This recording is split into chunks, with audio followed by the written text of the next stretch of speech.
Crafts arena. তো আজকে চলে আসলাম আমি আরেকটি নতুন ভিডিও নিয়ে, যেখানে আজকে বানাবো হচ্ছে কোকোনাট শেল দিয়ে এত সুন্দর একটি মাশরুম হাউস। তো চলুন আর কথা না বাড়িয়ে ভিডিও শুরু করা যাক। তো আজকের ক্রাফটসটি আমি জেনা হ্যান্ড ক্রাফটস থেকে ইন্সপায়ার হয়ে ট্রাই করছি। সো এখানে আমি প্রথমে 2টা কোকোনাট শেল নিয়ে নিয়েছি। এরপর হাতটা একটু ময়শ্চারাইজ করে আমি এখানে ক্লের একটা ডো বানিয়ে নিব।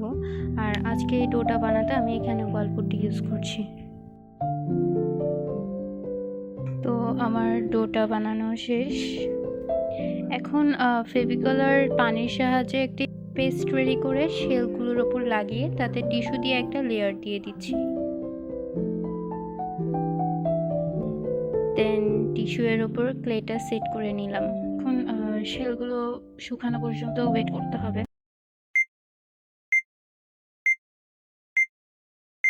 শেলগুলো শুকানোর পর এখানে আমি এক কোট জেস্ট অ্যাপ্লাই করে নিয়েছি। তো এখানে ডোর বানানোর জন্য আমি আজকে হোমমেড ক্লে ইউজ করছি। দরজা যেহেতু উডের হবে তাই উডের কালারটা আনার জন্য আমি এখানে ক্লেতে ব্রাউন কালারটা মিক্স করছি। ডোটাকে বেলে এখন দরজার শেপ করে কেটে নিলাম। দেন উডের একটা রিয়েলিস্টিক লুক আনার জন্য এখানে একটু উডের টেক্সচার দিয়ে নিচ্ছি। দেন ডোর অ্যান্ড বর্ডারটা মাশরুম হাউসের বটম পার্টে অ্যাডজাস্ট করে নিলাম। এখন সেম পদ্ধতিতে উইন্ডো এর পার্টটাও করে নিব।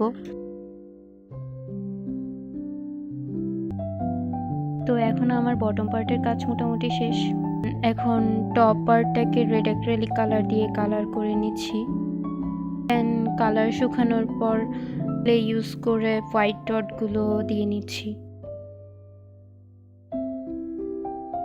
তো এই তো মাশরুম হাউসটা আমার মোটামুটি শেষ, শুধু চিমনিটা অ্যাড করা বাকি। তো চিমনির জন্য আমি প্রথমে পেপার দিয়ে ভিতরে স্ট্রাকচারটা করে নিয়েছি। দেন ক্লে দিয়ে কভার করে টপটাই বসিয়ে নিলাম। তো এই তো আমার হাউসটা কমপ্লিট। এখন এটা বসানোর জন্য একটা বেস রেডি করতে হবে। আর বেসের জন্য আমি এখানে একটা 5mm এর প্লাস্টিক কেটে নিয়েছি। আপনারা চাইলে হার্ড জাতীয় কিছু যেমন কার্ডবোর্ড, MDF ফর টিফিন বক্সের লিডও ইউজ করতে পারেন। তো বেসটাই আমি গ্রাস বোঝানোর জন্য এখানে গ্রিন কালার ক্লে দিয়ে কভার করে নিব। বাট এখানে একটু প্রবলেম হয়, আমার homemade clay and super clay যেহেতু দুইটাই শর্ট পড়ছে, তাই আমি গ্রাউন্ডের যে পোর্শনগুলোতে গ্রাস দেখা যাবে না ওই এরিয়াগুলোতে স্কিপ করছি। বাকি ভিজিবল এরিয়াগুলোতে ক্লে দিয়ে কভার করে নিচ্ছি।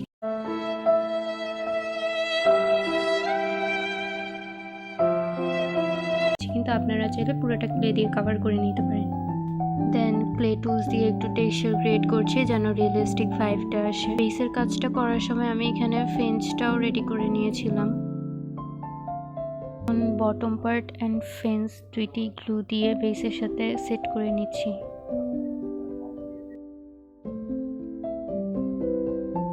দেন এন্ট্রান্সের দিকে কিছু স্টোন বসিয়ে নিব বড় ছোট করে, যেন দেখতে আর একটু সুন্দর লাগে।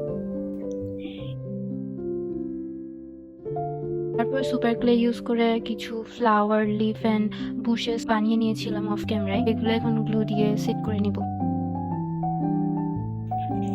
Now complete my mushroom house. Enjoy the final look.